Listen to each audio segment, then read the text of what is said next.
Yondiramız, bu kecha yondiramız, g'amni ortda, uzoqda qoldiramiz. Qizga tush, to'xtama, shok-shodon bo'l. Baxtimizni qishirgadu bugun oq yo'l.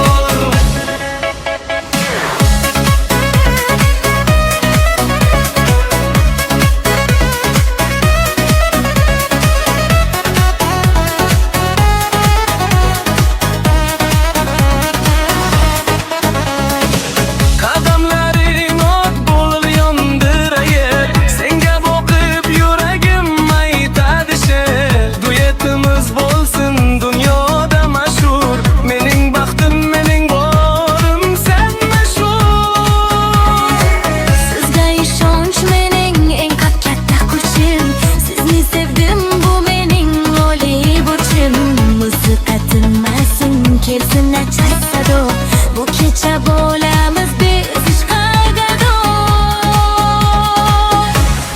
Yondiramiz, bu kecha yondiramiz, g'amni ortda, uzoqda qoldiramiz. Qizga tush, to'xtama, shok-shodon bo'l.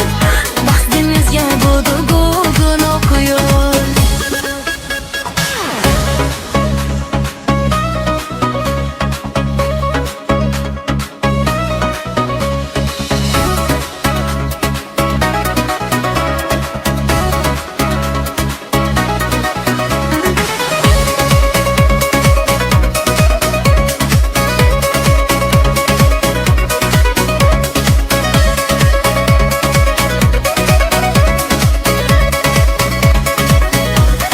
Yondiramiz, bu kecha yondiramiz, g'amni ortda, uzoqda qoldiramiz. Qizga tush, to'xtama, shok-shodon bo'l. Baxtim afti ochildi bugun.